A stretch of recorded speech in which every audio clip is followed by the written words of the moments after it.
तो यहाँ पर हम देख रहे हैं कि हाइड्रोस्टैटिक प्रेशर में +10 हमने फिर ये देख रहे हैं कि इजाफा है, जैसे कि हमने इससे प्रीवियस मिसाल में हमने देखा था। तो वो +10 हमने यहाँ पर भी किया, यहाँ पर भी किया, और नीचे ऑस्मोटिक प्रेशर दोनों 25 था। तो हमने बात की थी कि ये अगर हमारे अरीज हो जाए, आर्टरीज में अर्ज आ जाए और फ्लो इसके अंदर ज़्यादा आ जाए, तो उस सूरत के अंदर भी हाइड्रोस्टैटिक प्रेशर बढ़ सकता है। फिर इसका पूरा मैकेनिज्म समझा। लेकिन एक चीज़ जो और भी बहुत इंपॉर्टेंट है, उसको भी अच्छे से समझ लीजिए कि अगर ये वीनस सिस्टम के अंदर कोई प्रॉब्लम आ जाए, एक तो हमने प्रेशर्स को देखा, हाइड्रोस्टैटिक और ऑस्मोटिक प्रेशर्स को, लेकिन वीनस सिस्टम के अंदर मिसाल के तौर पे यहाँ पर कोई थ्रोम्बोसिस आ जाए, कोई रुकावट आ जाए, ये एक रुकावट आ गई, ऑब्स्ट्रक्शन एक तरह की समझ लें कि क्रिएट होकर के इसके आ गई, तो क्या आसानी के साथ इसमें से फ्लो कर सकेगा जो रतूबात और मवाद जो यहाँ से आ रहे हैं? तो जब ये यहाँ से नहीं जा सकेगा तो क्या ये वापस रिवर्स नहीं होगा? जब ये वापस रिवर्स होगा तो ये मजीद इस तरफ प्रेशर को बिल्टअप करेगा, क्योंकि यहाँ से भी आ रहा है फ्लो और यहाँ से वापस प्रॉपर बाहर वीनस सिस्टम में जा नहीं रहा, तो ये भी प्रेशर क्रिएट करने का सबब बनेगा। और नतीजा क्या निकलेगा कि हाइड्रोस्टैटिक प्रेशर यहाँ पर इजाफी हो जाएगा और ये भी एडिमा का सबब बनेगा। एक तो ये सबब भी है। दूसरा, हमारा ये सारा इसने जाना कहाँ है? वीनस ने राइट हार्ट के अंदर, दिल के सीधी तरफ से इन होना है इसने, इंफीरियर सुपीरियर वेना केवा के साथ, मुजरा सदर के साथ।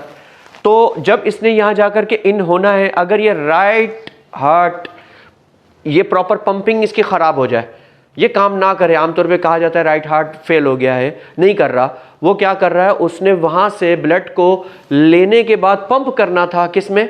फेफड़ों में, पल्मोनरी सिस्टम में भेजना था उसने फिल्ट्रेशन के लिए। और अगर वो प्रॉपर तरीके से उसको भेज नहीं पा रहा है, स्ट्रोक नहीं लगा पा रहा है, तो क्या होगा? जो ये वीनस सिस्टम के अंदर पूरे बॉडी के टिश्यूज से सारा वीनस ब्लड इसके अंदर आया हुआ है, ये फिर प्रॉपर तरीके से दिल में नहीं जा पाएगा। जाहिर बात है कि उसको आगे वो पंप नहीं कर रहा, तो उसके पास स्पेस नहीं बन रहा, उसके पास खाली जगह नहीं हो रही, तो वो क्या करेगा? बैक प्रेशर मारेगा। जब ये सारा प्रेशर बैक सारे टिश्यूज के ऊपर मुंतकिल होगा, यहाँ से ये जोर लगा रहे हैं आगे भेजे, वहाँ से वो आगे नहीं जा रहा, तो ये भी एडिमा क्रिएट करेगा। क्योंकि यहाँ पर हमने देखा कि अगर रुकावट आ जाए वीनस सिस्टम में भी, तो उस वीनस सिस्टम के इस मामले की वजह से भी ये एडिमा क्रिएट हो जाता है। और इसी तरीके से हमने देखा कि अगर लेफ्ट हार्ट से जो ब्लड पंप होता है वो उसने पूरी बॉडी में पेरिफेरल जाना है, सही ना? तो उसमें जाने से पहले उसमें आना भी है ब्लड, और वो आएगा कहाँ से? वो पल्मोनरी सिस्टम से ऑक्सीजनेटेड होकर के आ रहा है। तो जब वो पल्मोनरी सिस्टम से ऑक्सीजनेटेड होकर आ रहा है, लेकिन हमारे दिल का लेफ्ट हिस्सा सही नहीं है, अब उसके अंदर खराबी आ गई है, वो प्रॉपर स्ट्रोक नहीं लगा पा रहा है, तो वो क्या करेगा? वो क्या पूरी बॉडी में उसको फेंक सकेगा? नहीं फेंक सकेगा। यहां पर तो प्रेशर नहीं बिल्डअप कर रहा, लेकिन वो फेफड़े से जो हमारे लंग्स से जो ब्लड ऑक्सीजनेटेड होकर के आ रहा है, वो दिल में प्रॉपर तरीके से रिलीज नहीं होगा। पीछे से तो उसको प्रेशर जा रहा है, लेकिन आगे से वो रिलीज नहीं कर रहा, तो क्या होगा? वहां पल्मोनरी सिस्टम के अंदर रिवर्स होगा, वहां प्रेशर बिल्टअप होगा और वहां पर एडिमा क्रिएट करेगा।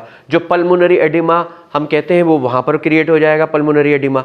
अब हमने जब फेफड़े के लंग्स के जो एडिमा के पेशेंट आते हैं, जब हम उनके एक्सरे वगैरह देख लेते हैं, तो हमें समझना चाहिए कि अब हमें इलाज किस चीज़ का करना है। फेफड़ों का इलाज नहीं करना है, फेफड़े तो इन्फेक्टेड हो गए, हुए किससे, उसको ढूंढना है। हाँ, इन्फ्लेमेशन वगैरह, कोई इरिटेंट मटेरियल हमारे लिवर में हो सकता है, उसके नतीजे में इन्फ्लेमेशन भी हो सकता है। इन्फ्लेमेशन के नतीजे में भी हमें स्वेलिंग नज़र आ सकती है, तो हमें काज ट्रीट करना है, तशखीस करना है कि वो क्या था, वजह क्या थी जिसके तहत हमने इसका इलाज करना था। इसी तरह से सेरेब्रल के अंदर हमारे सेरेब्रल मेनिंजाइटिस जो होता है, उसके अंदर भी ये प्रॉब्लम हमारी आ सकती है कि वो फ्लूइड जिसने दिमाग के अंदर जाना था, लेकिन अब वो यहाँ से बैक प्रेशर लग रहा है और वो पीछे से आगे जाने की कोशिश कर रहा है और आगे वाला उसको रास्ता नहीं है, जैसे ट्रैफिक जाम हो जाती है।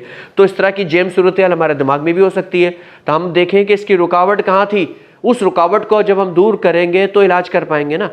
हम डायरेक्ट जा करके कोई हिजामे के कप लगा रहा होता है सर पे, हमने तो देखा ऐसी बेवकूफ़ियाँ कर रहे होते हैं, बड़ा दिल करता है कि बुरा भला उनको कहें कि जिन्हें एक तमीज़ नहीं है कि दिमाग के अंदर मसला हुआ है, रसोली हुई है, दिमाग के अंदर वाटर लीकेज है, रतूबात का इजमा हो रहा है, एडिमा क्रिएट हो रहा है, इन्फ्लेमेशन क्रिएट हो रहा है, और वो बाहर कप लगा करके हिजामा कर रहे होते हैं, और वो ये देख ही नहीं रहे होते हैं कि ऊपर कितनी स्किन की लेयर्स हैं, फिर नीचे स्कल है, स्कल के अंदर फिर कितनी डीप में जा करके कौन सी चीज़ है वो इस ऊपर लगा करके निकाल रहे होते हैं, और सारे लोग भी उनके साथ होते हैं। भाई हिजामे का पूरा एक अलग मैकेनिज्म है, इसमें कोई शक नहीं है कि इससे बेहतरीन, खूबसूरत, अच्छा और जिस्म को फेवर करने वाला इलाज मुआलजा कोई नहीं है, और इसकी एक अपनी इफादियत है।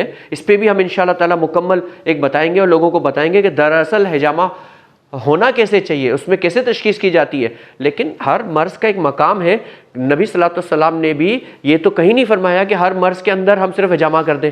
अगर ऐसा ही होता तो उन्होंने मुख्तलिफ अमराज में अद्वियात भी बताई, दीगर इलाज मुआलजे की बातें तिब नबी में मौजूद हैं, वो ना होती, फिर हर बात के जवाब में एक ही बात होती। तो ऐसा तो नबी सल्लल्लाहु अलैहि वसल्लम ने भी नहीं किया। और यहाँ पर हमारे यहाँ जो दीन के नाम पे जो फरोशी दुकानदार बने हुए हैं, वो सिर्फ यही सुन्नत के नाम पे बहुत सारी सुन्नतें लगा डालते हैं कि ये हजामा करना सुन्नत है और आ जाओ, और लोगों को बुला करके उनको ख़राब कर रहे होते हैं। हमने देखा है कि ब्लड के अंदर से बहुत कीमती मवाद भी वो इतने गहरे गहरे कट लगा करके निकाल बाहर करते हैं। तो खैर हिजामे के मौजू पे इस पर हम इंशाल्लाह बड़ी तफसील से बात करेंगे, और हम पहली मरतबा दुनिया के सामने लेकर के आएंगे कि हिजामे का मैकेनिज़्म क्या है, वो कैसे काम करता है, उसकी कपिंग जब लगती है तो उस पर कौन सा प्रेशर बिल्टअप होता है, और वो कहाँ से कौन सा मवाद किस तरह से उसमें जमा होता है, जब कपिंग में आता है तो क्या होता है। इस पर हम इंशाल्लाह तफसील से बात करेंगे। एडिमा पे बात करते हैं, क्योंकि हिजामे का एडिमा से भी ताल्लुक़ है। तो कई मरतबा हम इन्फ्लेमेशन में भी और एडिमा के अंदर भी हम हिजामे से मदद ले लेते हैं, तो कोई उसमें हर्ज नहीं है। वही जो ये सिस्टम ड्रेन के बंद हुए हुए हैं, तो बाज़ औक़ात ये मदद हम हिजामे से भी ले लेते हैं, घुटनों पे भी, स्वेलिंग वाले एरियाज़ पे, उसमें हमें काफ़ी इलाज मुआलजे में आसानी हो जाती है। लेकिन बाज़ लोग जो गलत कर रहे होते हैं, अब गुर्दों में से पत्थरी निकाल रहे होते हैं जी हिजामे के कप लगा करके। अब पत्थरी कितनी डीप है, कितना है, वो गुर्दे की कोई इनको बोलते ना कि तस्वीर बना करके मैकेनिज़्म बना दो, तो वो भी वो नहीं बना सकते, और वो लगे होते हैं जी कप लगा करके। आप लोग खुद सोचें कि क्या वो इतने डीप जो गुर्दा है उसमें ऊपर से कप लगा रहे होते हैं, या लीवर के ऊपर कप लगा करके लीवर को ठीक कर रहे होते हैं। अजीब लोगों ने तमाशा बनाया हुआ है। तो बहरहाल उनका कसूर है, अपने किए का वो खुद जवाब देंगे। तो हमने यहाँ तक जो बातें की, इस बातों में अगर कोई चीज़ ना समझ में आई हो, कोई सवाल हो, तो वो आप लोग कर सकते हैं। अच्छा सर, ये प्लाज्मा को थोड़ा डिफाइन कर दें। प्लाज्मा, हाँ, प्लाज्मा जो है ना, ये इसका अहम काम है। सेल्स के लिए न्यूट्रिएंट्स, हार्मोन्स और प्रोटीन वगैरह जो होते हैं वो जिस्म के दूर के अज़ा तक पहुंचाना, और वहाँ से गैर ज़रूरी फाजिल मवाद को अपने साथ वापस लाना, ताकि उनका प्रोसेस करके उनको काबिल इस्तेमाल या जिस्म से खारिज किया जाए। इस काम के लिए ये प्लाज्मा होता है हमारे ब्लड के अंदर, और ये काम अहम करता है। अब लिम्फेटिक एडिमा, इसको भी हम तरीके से समझ लेते हैं, क्योंकि इसके ऊपर हमने डिपेंड किया था कि अगर किसी वजह से वीनस सिस्टम प्रॉपर काम नहीं कर पा रहा, तो यहाँ पर जो प्रोडक्ट जमा हो रही हैं, लिम्फ जमा, रतूबात जमा हो रही हैं, पानी का यहाँ पर इज्तिमा हो चुका है, इजाफी पानी का रुक गया है, तो उसको लिम्फेटिक सिस्टम ने उठाना था। लेकिन लिम्फेटिक सिस्टम भी फेल हो जाए, ना उठा पाए, तो एडिमा क्रिएट करता है। ठीक है ना, ये इसकी स्टेजेस हैं। अब ये किन वजूहात की बिना पे ख़राब हो सकता है, इसमें क्या, एक तो हमने बात की कि भाई इसमें ऑब्स्ट्रक्शन किसी भी मकाम पर आ जाए, इसके किसी नोड में ख़राबी आ जाए इसके रूट की, या कोई तरह से इसमें ऐसा चीज़ क्रिएट हो जाए जो इसमें फ़्लो को रोक दे या कम कर दे, तो उसके नतीजे में ख़राबी हो जाती है। लेकिन इसके अलावा मिसाल के तौर पे कि एक खातून है ब्रेस्ट कैंसर के अंदर मुब्तला हो गई हैं। अब क्या होता है कि उस कैंसर की वजह से जो उसके सेल्स हैं कैंसर के, वो लिम्फ नोड्स में जमा हो रहे हैं, और ये जमा हो करके उसके एक बाजू में, राइट या लेफ़्ट में जो सिस्टम है उसको ब्लॉक कर रहे हैं, और वहाँ से उस रतूबात को अखराज नहीं होने दे रहे। तो इसके नतीजे में क्या होता है, प्रॉपर अखराज ना होने की वजह से उस राइट या लेफ़्ट जहाँ पर भी वो उन्होंने इफेक्ट किया है, उस जगह पे एडिमा क्रिएट हो जाता है। अक्सर ये देखने में आता है कि उसके कैंसर के साथ उसका एक बाजू भी कई दफ़ा इन्फेक्ट हो रहा होता है, और जब इलाज कर रहे होते हैं तो उस इलाज में ना सिर्फ कैंसर ठीक होता है, बल्कि उसके साथ साथ उसका बाजू भी ठीक हो जाता है, क्योंकि वो रुकावट हमने समझ करके दूर कर दी। तो इसके साथ साथ रेडियोथेरापी, इसमें भी लिम्फावी सेल्स जो होते हैं, लिम्फेटिक सेल्स, ये ख़राब हो जाते हैं। तो ये रेडियोथेरापी के अंदर अक्सर ये एरर आता है लोगों के पास। तो हम जब हिस्ट्री लेते हैं और हम चीज़ों को समझते हैं, तो हम उन बातों को भी मद्देनज़र रखते हैं। तो ये भी इस निज़ाम की ख़राबी का सबब लिम्फेटिक सिस्टम का बन सकता है। इन्फेक्शन की वजह से भी कोई भी किस्म का जो होता है, जैसे कुछ जरासीम या पैरासाइट होते हैं ख़ास तौर पे, जिसको कहते हैं फ्लेरिया वॉर्म्स,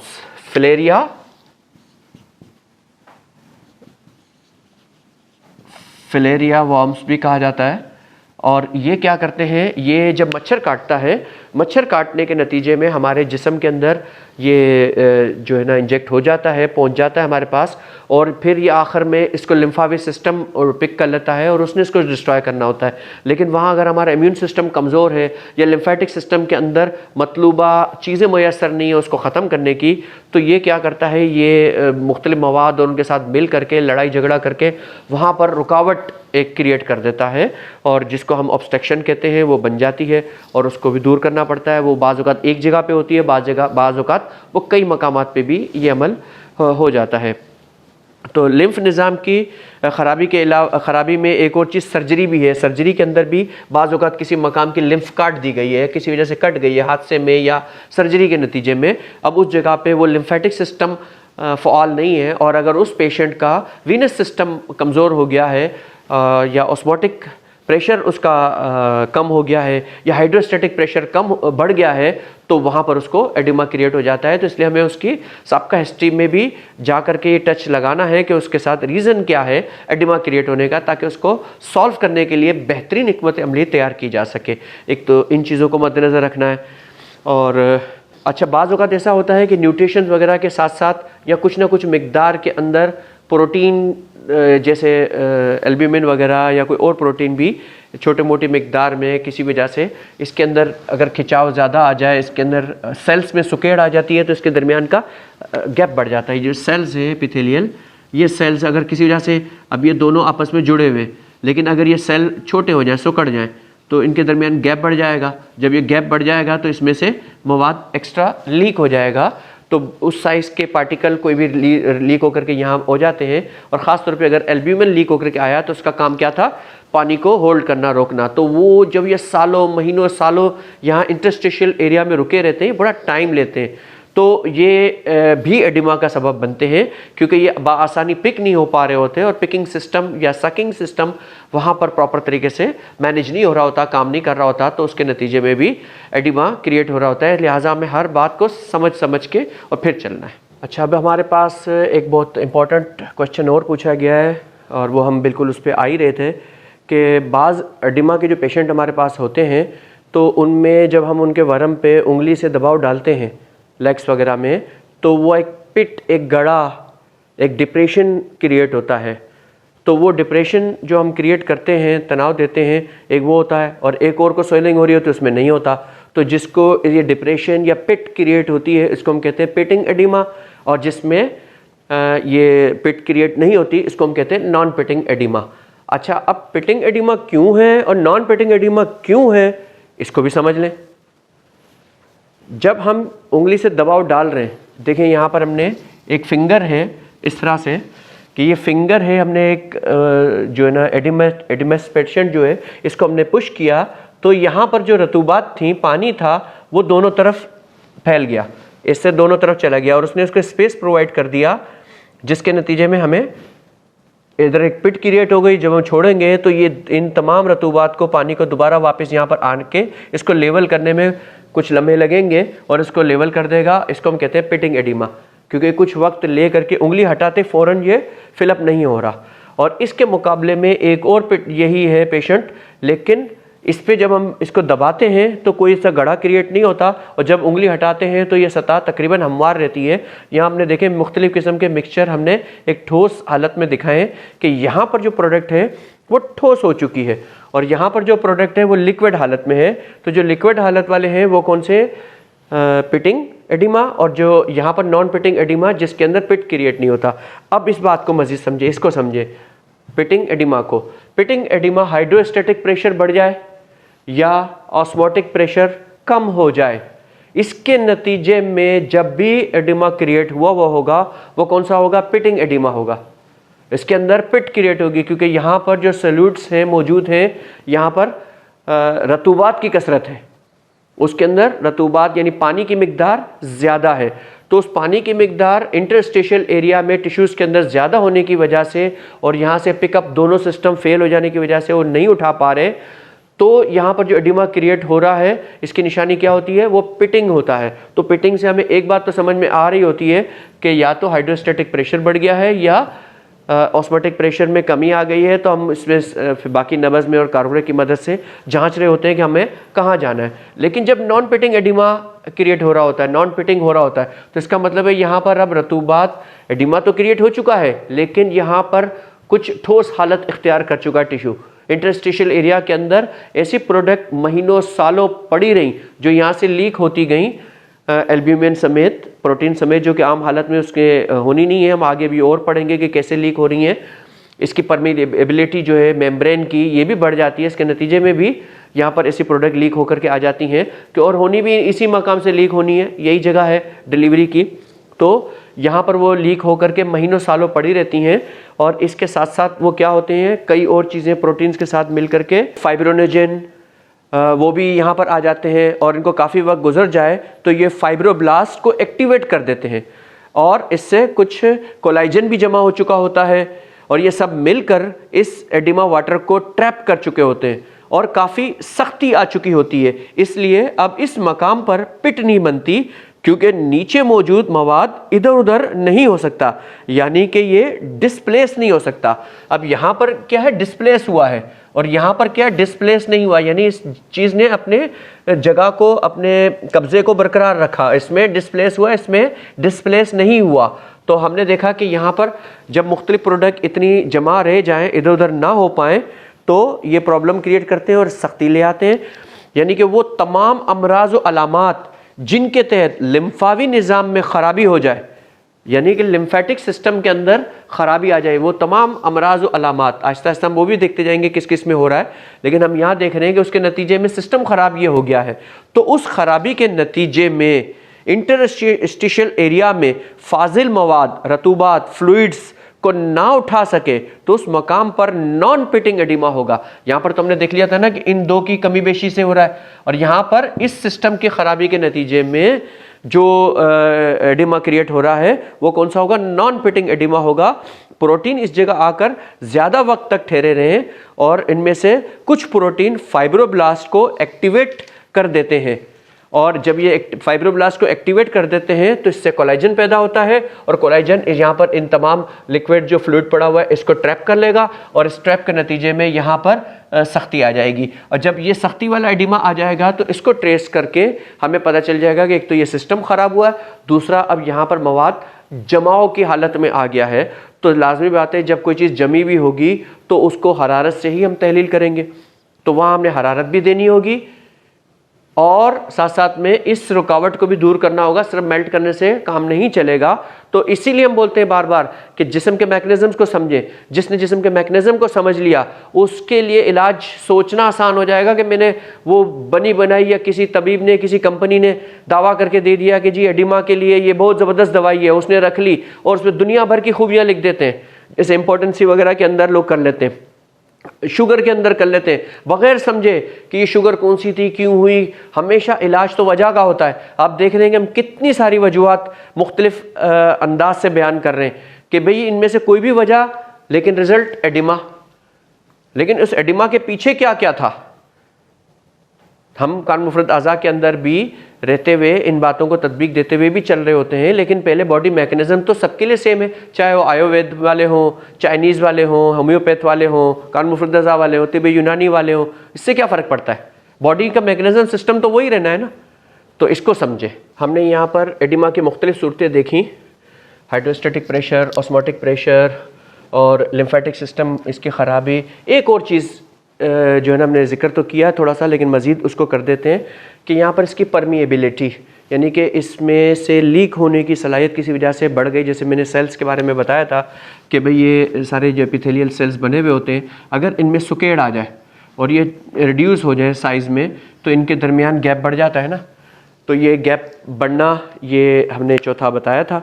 तो इसको भी लाइनअप में करें क्योंकि ये एंडोथेलियल सेल्स जो हैं ये कैपिलरीज के सिकुड़ने लगे तो ये एंडोथेलियल सेल्स के दरमियान गैप बढ़ जाता है, जिसमें से बासानी फ्लूइड वगैरह लीक हो जाते हैं, या किसी हादसे से भी इन अरू के शहरिया को ऐसा नुकसान पहुंच सकता है जिसमें फ्लूइड बासानी लीक हो जाए। इन्फ्लेमेशन के नतीजे में भी ये कई दफ़ा होता है कि ये लीकेज का सबब बन जाते हैं।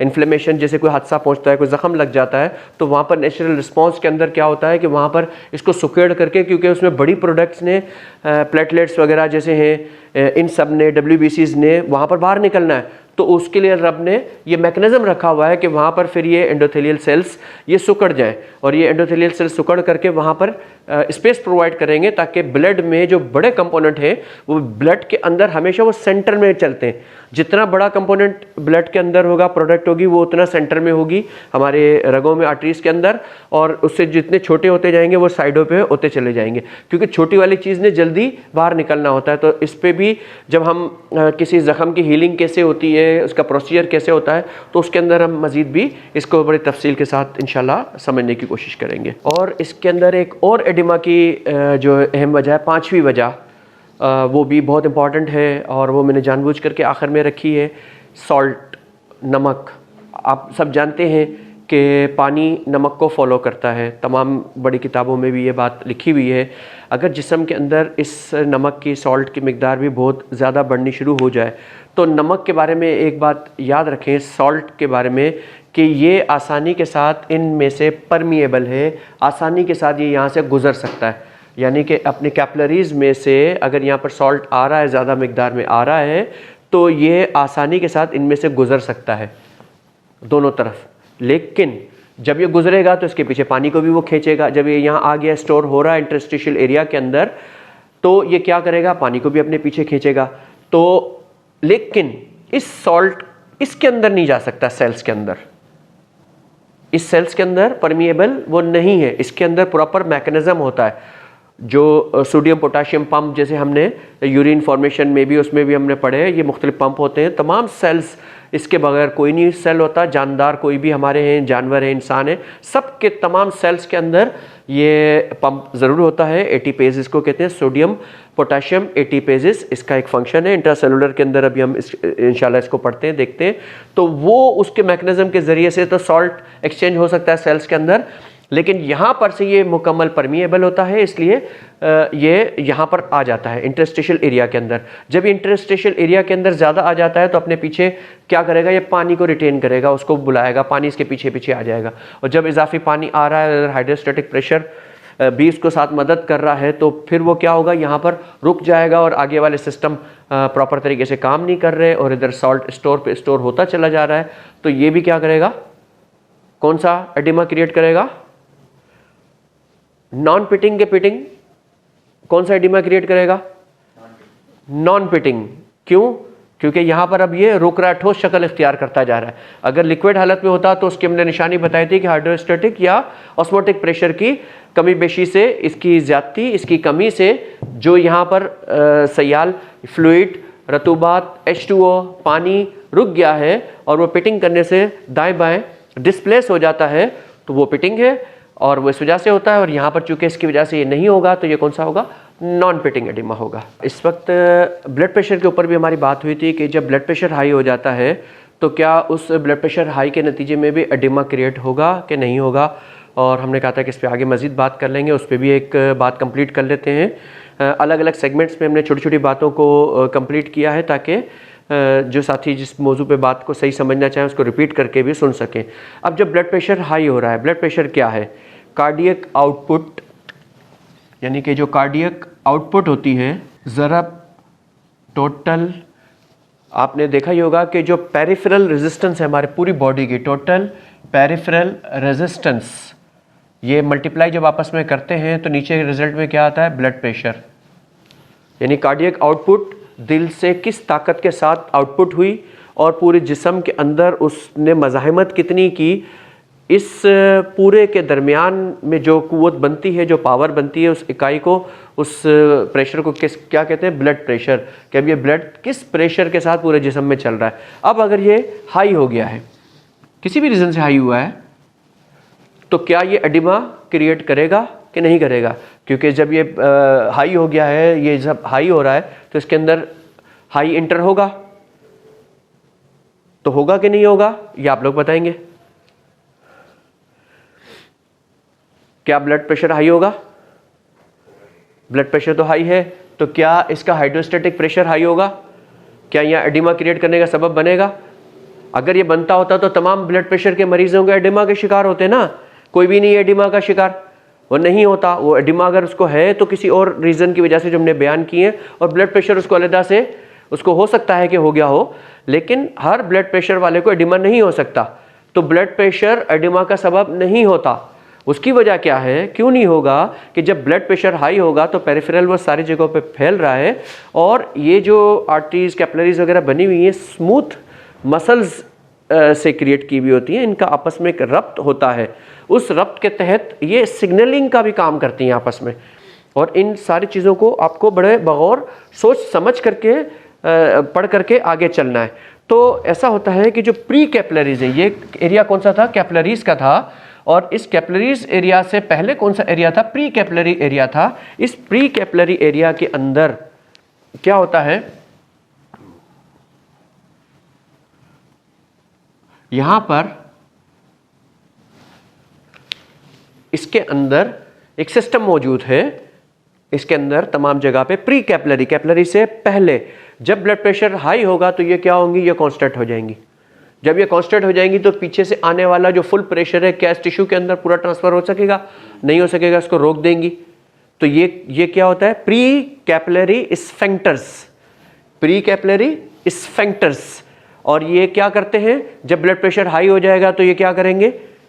सिकुड़ जाएंगे, एकदम कांस्टेंट हो जाएंगे। और जब ब्लड प्रेशर लो हो जाएगा तो क्या होंगे? ये अरीज हो जाएंगे। जब ये अरीज हो जाएंगे तो यहाँ ब्लड प्रेशर लो है, लेकिन इस सिस्टम को खराबी ना आए तो इसको ज़्यादा मिकदार में यहाँ से फ्लो होने देंगे। तो ये एक ताकतवर रेगुलेटर सिस्टम है, बहुत ज़बरदस्त तरीके से काम करता है। तो जब ब्लड प्रेशर हाई होगा और ये कांस्टेंट हो गए, इन्होंने रोक दिया, तो यहाँ पर कैसे एडिमा क्रिएट हो सकता है टिश्यू में? तो नहीं हो सकता। और अच्छा, ये सिस्टम इस साइड पे पुअर होता है, कमज़ोर होता है, इस साइड पे बहुत इफेक्टिव होता है, क्योंकि इसने यहीं पर ही इसने इसको संभालना होता है, इसलिए लिहाजा डिपेंडेंट हमारा इस निज़ाम पर होता है। तो ऐसे मरीज़ों को हम ब्लड प्रेशर ठीक करने के ऊपर लेके जाते हैं, और हमारी ब्लड प्रेशर वाली वीडियो के अंदर हमने उसके ब्लड प्रेशर हाई लो होने का मैकेनिज्म बयान किया है कि वो किस तरह से आपस में एक रब्त के तहत एक पूरा एक सिस्टम काम करता है, और वो ब्लड प्रेशर हाई और लो के अंदर अपने आप को ठीक करने की नेचुरल क्या कोशिश करता है। तो वो उस ब्लड प्रेशर के अंदर भी आप देख सकते हैं। और जिन्होंने नब्ज़ें समझनी होती है ना, उनको ब्लड प्रेशर को समझना, उसके दौरान को समझना, ये भी बहुत ज़रूरी होता है। तो इन चीज़ों के ऊपर अगर आप लोग गौर करेंगे तो आपके लिए ज़्यादा आसानी होगी कि इसमें क्या चीज़ को समझा जाए। अच्छा, एडिमा के अंदर मुख्तलिफ अलग अलग सेगमेंट में अलग अलग बातें हम करते गए। अब एक वर्ड हमने यहाँ लिखा है डिपेंडेंट एडिमा। डिपेंडेंट एडिमा क्या होता है? आप लोगों के पास जब मरीज़ आएंगे ना, तो बहुत सारी गहराइयों में मैं हर मरीज़ को हर एंगल से देखना समझना है, इसलिए बातों को अपने जहन में बिठाना बड़ा ज़रूरी होता है। तो हमारे यहाँ तो तिब को बड़ा आसान समझ लिया गया है। कानून मुफरत आज़ाद से मुतालिक तो बिलखसूस हमने देखा है कि लोगों ने 3-3 दिन के भी कोर्स निकल लें, 3 दिन में कानून मुफरत आज़ाद सीख लें, 5 दिन में सीख लें, 1 महीने में सीख लें, 3 महीने में सीख लें। तो बड़ा बहरहाल हम तो अभी भी सीख रहे हैं तकरीबन 24-25 साल से, तो मज़ीद भी सीखेंगे इंशाल्लाह। डिपेंडेंट एडिमा, एडिमा तो हुआ है, लेकिन एक ऐसी जगह पे एडिमा हो गया जो वहाँ पर एडिमा का कोई प्रॉब्लम था नहीं टिश्यूज़ का, लेकिन किसी और करीबी मकाम के एडिमा की वजह से वहाँ पर एडिमा क्रिएट हो गया। तो ये क्या कहलाएगा? Dependent oedema. मिसाल के तौर के ऊपर बाजू में मेरे एडिमा हुआ है, इसमें किसी में पेशेंट के, और वो हाथ को नीचे से लटका करके रखता है, तो उसका हाथ नीचे का स्वेलिंग हो गया। इस तरह टांगों में भी स्वेलिंग ऊपर है और वो पैरों में आ जाती है। तो ये वहाँ पर जो स्वेलिंग हुई हाथ में या पैर में या दूर उसमें चली गई, ये वहाँ के टिश्यू की प्रॉब्लम नहीं थी, टिश्यू प्रॉब्लम ऊपर थी, लेकिन वो नीचे चली गई। या नीचे था और मेरा हाथ ऐसे ऊपर रहता है, पेशेंट का हाथ ऊपर रहता है, इस स्वेलिंग ने यहाँ पर आकर के एकोमोडेट होने शुरू कर लिया। तो ये क्या हो गया? ये डिपेंडेंट एडिमा हो गया, यानी वहाँ एडिमा कोई काज नहीं था, लेकिन उसका काज कोई और नज़दीकी एडिमा था, जिसमें से वो फ्लूइड वो दूसरे मकाम पर जमा हो गया और यहाँ पर वो स्टोर होने के बाद उसने नए मकाम के ऊपर भी एक एडिमा क्रिएट किया। बेशक वो बाज़ औक़ात आर्जी भी होता है, लेकिन उसने क्रिएट किया और विजिबल होता है, तो वो डिपेंडेंट एडिमा हो जाता है। लेकिन क्या हम ऐसे हाथ कर दें, यूँ कर दें, हम ऐसे सो जाएं, लेट जाएं, सीधे हाथ पे सो जाएं, उल्टे हाथ पे सो जाएं, बैठ जाएं, हम लेटे हुए हैं तो क्या हमारा पूरा फ्लूइड के एक लम्हे में इधर से उधर चला जाएगा? अभी मुझे कोई एडिमा नहीं है, अगर मैं ऐसे हाथ करूं तो क्या मेरे यहाँ पर जो है वो सब ऐसे आ जाएगा?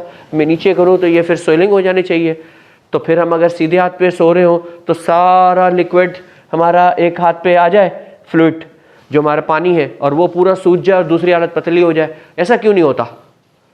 एडिमा में तो हो रहा है, लेकिन आम हालात में ऐसा नहीं हो रहा। और एडिमा में भी सब जगह पे नहीं हो रहा, ख़ास मकाम पे जो ज़मीन से यानी कशिश सकल जो ग्रेविटेशनल फोर्स है वो जहाँ जहाँ अप्लाई हो रही है वहाँ हो रहा है। ग्रेविटेशनल फोर्स तो और जगहों पे भी होनी चाहिए, लेकिन हमारा ब्लड मैकेनिज्म इस टिश्यूज़ में, इंटरस्टिशियल एरिया में जो पानी आ रहा है वो पानी इजाफी वो यहाँ नहीं रुक रहा, बल्कि वो यहाँ से ड्रेन भी हो रहा है, सब काम हो रहा है, लेकिन उस पर ग्रेविटेशनल फोर्स अप्लाई नहीं हो रही।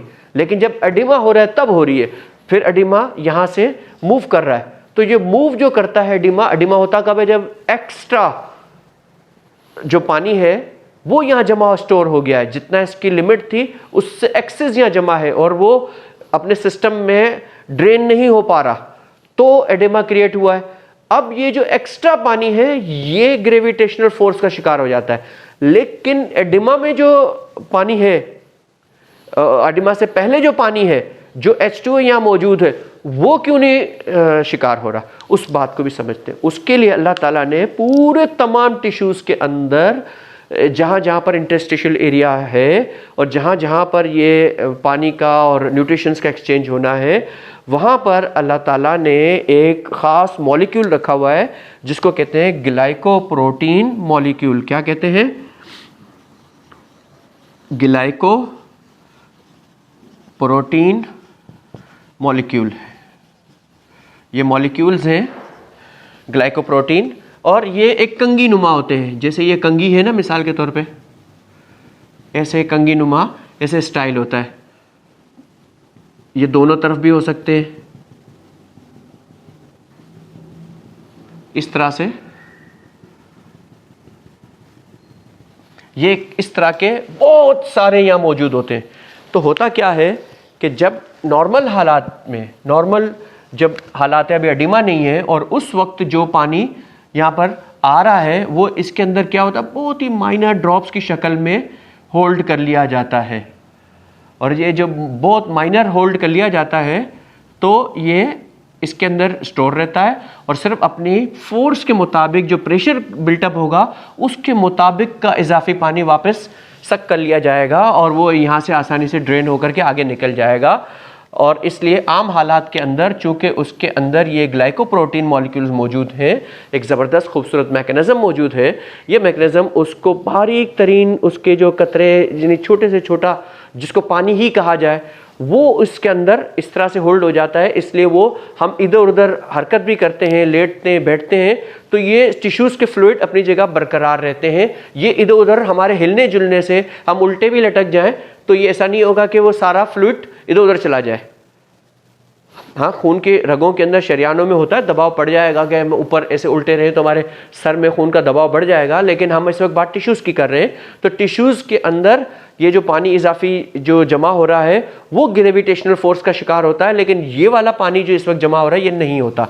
अब जो इजाफी पानी आ रहा है, मिसाल के तौर पे हम इसको समझते हैं कि इधर चूँकि ये बहुत सारे लगे हुए होते हैं,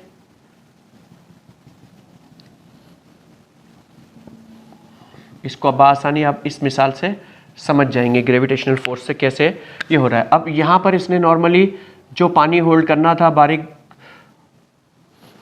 इसके कतरों की शक्ल में, वो तो उसने होल्ड कर लिया, लेकिन अब इजाफी एडिमा क्रिएट के लिए जो इजाफी पानी की ज़रूरत थी वो यहाँ पर अब मज़ीद इजाफी आ गया। ये इसने बीच में एक चैनल बना ली है और इस चैनल्स के दरमियान में चूँकि इन्होंने जितना लेना था ले लिया, अब इनके पास कोई गुंजाइश नहीं है अपने अंदर लेने की पानी को, तो जो गुंजाइश से अलावा पानी है वो फ्री यहाँ पर मूव कर रहा है चैनल बना करके, तो ये वाला जो इजाफी पानी है ये ग्रेविटेशनल फोर्स का शिकार होता है और वो फिर इधर से उधर जहाँ पर इसको कोई चैनल मिल जाए, कोई रास्ता मिल जाए, तो उसके ज़रिए से वो मूव करके और दूसरी जगह पे जा करके डिपेंडेंट एडिमा क्रिएट करने का सबब बन जाता है। तो ये छोटी छोटी चीज़ें होती हैं, वरना हम बैठे बैठे खड़े हों या खड़े खड़े बैठ रहे हो तो हमारा पूरा जिस्म ही बेढंगा हो, बल्कि हम आम हालत में इतनी जैसे हम खड़े हैं तो मेरा सारा फ्लूइड टिश्यूज से फिर तो नीचे आ जाना चाहिए, नीचे पूरा एक बैग बड़े बड़े बन जाने चाहिए, वो ऐसा नहीं होता आम हालात के अंदर, नॉर्मल हालात के अंदर। तो ये एक बात थी कि डिपेंडेंट एडिमा के लिहाज से भी कि ये भी आप लोगों को एक्नॉलेज हो जाए कि कौन सी चीज़ होती है तो क्यों होती है, कोई चीज़ नहीं हो रही है तो ना होने की भी वजह अगर हमारे पास मौजूद है, हमें मालूम है, तो हम वो भी समझ करके और इल्म के साथ आगे चल रहे हैं। उम्मीद है कि ये बातें भी सारी आपको अच्छे से समझ आई होंगी। हमने काफ़ी मुख्तलिफ मौज़ूआत के ऊपर यहाँ बात मुकम्मल कर ली है। एडिमा मुख्तलिफ जिस्म के अंदर मुख्तलिफ मकामात पे किस किस तरह से हमें ज़ाहिर होता है, थोड़ा सा इसको भी हम समझ लेते हैं। इंटरनल फंक्शन और इसके मैकेनिज़्म को और इसकी वजूहात काज़िज़ को अच्छी तरह आप लोगों ने समझ लिया होगा। जनरलाइज एडिमा पे हमने बात की थी, जो कि राइट साइड जो अक्सर हमारा हार्ट फेल हो जाए, वो काम प्रॉपर ना कर रहा हो, राइट एट्रियम जो है ना, जो सुपेरियर वेना केवा से राइट एट्रियम में बहाव है, ये अगर यहाँ प्रॉब्लम आ जाती है, या यहाँ से जो पल्मोनरी के सिस्टम में ब्लड ने जाना है राइट वेंट्रिकल से, वहाँ पर कोई ऐसी रुकावट आ जाती है, तो इन सब के नतीजे में जो एडिमा क्रिएट होता है वो जनरलाइज एडिमा होता है। क्योंकि जनरलाइज एडिमा इसलिए होता है कि यहाँ से जो ये एक एंट्रेंस है वही ख़राब हो गई है, तो इसका पूरा जो प्रेशर है ये पेरिफेरल पूरे जिस्म में ज़ाहिर जाएगा, तो इसलिए इस पे जो एडिमा होता है ये आमतौर पे जनरलाइज एडिमा होता है। पूरे जिस्म इसमें आमतौर पे स्वेलिंग नज़र आता है और हमें पता चल जाता है कि दिल का राइट साइड इन्फेक्टेड है और वहाँ हमने इसको चेक करना है। इसके साथ साथ अगर लेफ़्ट साइड फेल हो जाए, जो खून फेफड़ों से ऑक्सीजन लेकर दिल में आ रहा है, तो वो पल्मोनरी जो सिस्टम है उसमें बैक करेगा और वहाँ दबाव बढ़ेगा, जिससे हाइड्रोस्टेटिक प्रेशर वहाँ बढ़ेगा और लंग्स के टिश्यू में एडिमा बनने का सबब बनेगा। और इसके अलावा हमने बात की कि फेफड़ों में इन्फ्लेमेशन के सबब भी एडिमा हो सकता है, इसलिए वास्कुलर की परमिएबिलिटी बढ़ जाती है और फ्लूइड के साथ साथ प्रोटीन भी ज़्यादा मिकदार में बाहर टिश्यूज़ में जमा हो जाते हैं, जो कि लीक होकर के होते हैं और वो एडिमा का एक सबब बन जाते हैं। इसके साथ साथ सेरेब्रल एडिमा पे भी हमने थोड़ी सी मुख्तसर बात की कि दिमाग में किसी भी सबब से फ्लूइड दिमाग के टिश्यूज़ में लीक होकर जमा हो जाए, मसलन मेनिंजाइटिस वगैरह में या किसी हादसे वगैरह में, इसके नतीजे में कोई रगों की कमज़ोरी के नतीजे में, तो इस तरह की मुख्तलिफ प्रॉब्लम्स हो सकती हैं, वो हमें डायग्नोस हो जाती हैं, तो उसके नतीजे में भी एडिमा वहाँ पर हो जाता है। और इसके साथ साथ हमने आगे मज़ीद चलते हुए हम देखते हैं वीनस इनसफिशेंसी, वीनस सिस्टम वगैरह के अंदर प्रॉब्लम, जिसमें आपने देखा होगा कि टांगों में जो वेन्स हैं, ख़ास तौर पे टांगों का जिक्र हम कर रहे हैं, बाजू में भी किसी को हो जाता है लेकिन टांगों में अमूमन होता है कि इसमें वेन्स में वरीदों का ठीक काम ना करना, जिसके सबब खून ठीक से दिल में वापस नहीं जा रहा होता, यानी कि जो वहाँ पर से वीनस सिस्टम ने ब्लड लेकर के वापस जाना है टांगों में बिलखसूस, तो वहाँ पर वो ठीक तरीके से उसको वापस पिकअप नहीं कर पा रहा और वो लेकर के नहीं जा रहा, उसके नतीजे में भी वहाँ पर प्रेशर एक बिल्टअप हो जाता है और उसके नतीजे में वहाँ पर एडिमा क्रिएट होता है, क्योंकि वहाँ अब इस कमज़ोरी की वजह से फ्लूइड पे प्रेशर बढ़ जाता है और उसकी वॉल्स कमज़ोर होती हैं, जिसके नतीजे में वो बाहर लीक करके और वेरिकोसा वेंस वगैरह का जो प्रॉब्लम हमें नज़र आती है कई दफ़ा, वो भी इस सबब में शामिल हो जाती हैं पेरिफेरल एडिमा के साथ। और ये पेरिफेरल भी हो सकता है और टांगों के तक महदूद और किसी एक टांग में या बाजों का दोनों टांगों में भी हो सकता है। इस तरह से नेफ्रोटिक सिंड्रोम भी है, यानी कि गुर्दों के नेफ्रॉन में ख़राबी, क्योंकि एडिमा क्रिएट होने में, क्योंकि पानी का बैलेंस जो यहाँ पर बैलेंस होना था, वो किसने पहले बैलेंस करना था? गुर्दों में होना था। अगर वहाँ के नेफ्रोटिक सिंड्रोम्स हैं, मुख्तलिफ नेफ्रॉन्स प्रॉपर काम नहीं कर रहे और वहाँ गुर्दों में कोई ऐसी प्रॉब्लम आ गई है, फिल्ट्रेशन का अमर मुतासर हो गया है या उसका सेंसरी सिस्टम उसको इतला नहीं कर रहा है, गरज कोई भी बात है, तो वहाँ से चूँकि ये वाटर बैलेंस नहीं हो रहा, तो उसके नतीजे में जब ये प्रेशर बिल्टअप होते हैं, हाइड्रोस्टेटिक प्रेशर वगैरह, तो ये भी एडिमा क्रिएट करते हैं और ये भी इसके एक बड़े असबाब में से एक सबब है। इसके अलावा एक है माइक्स एडिमा, इसका नाम सुना आप लोगों ने? माइक्स, MY लिख के बता देते हैं हम आपको।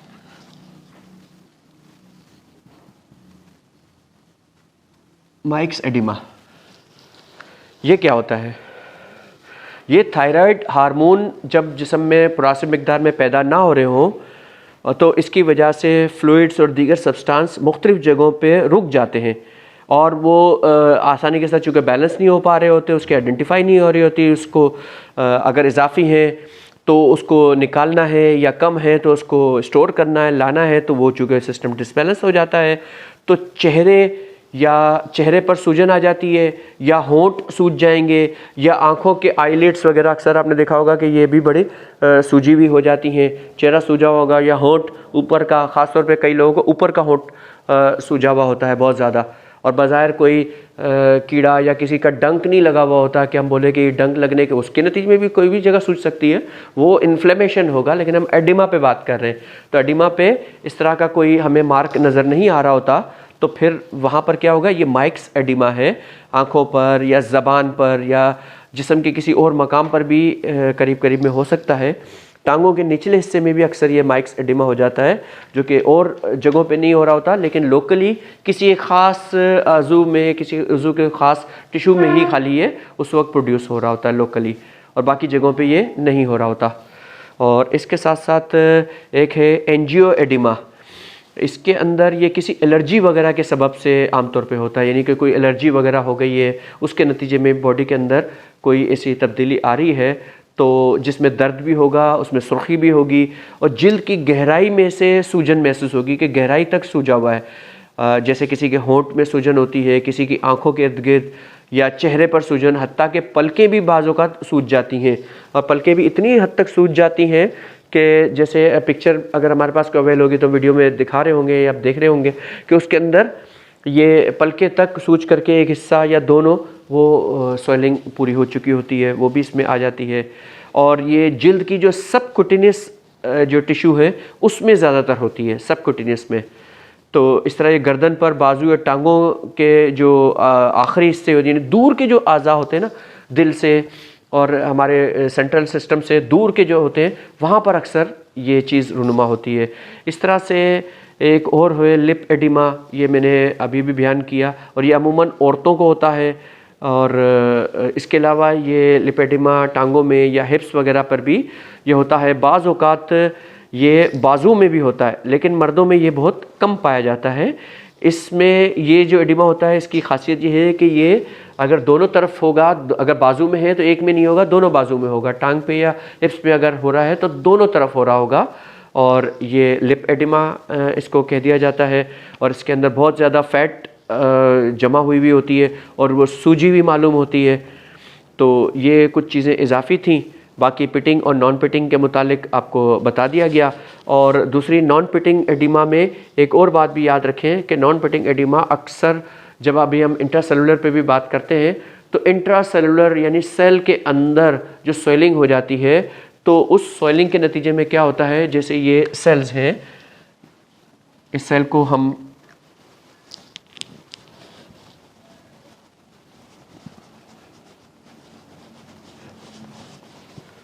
अब जैसे ये सेल्स हैं और ये सेल किसी वजह से सूजना शुरू हो जाते हैं, इसके अंदर अगर एडिमा आना शुरू हो जाए, अभी ये देखें ये इसके दरमियान गैप है, ये सेल्स के दरमियान गैप है, लेकिन अब अगर इसके अंदर एडिमा प्रोड्यूस होना शुरू हो जाएगा, जो भी हम इसका मैकेनिज़्म समझते हैं, तो ये अपने साइज़ को बढ़ा लेंगे।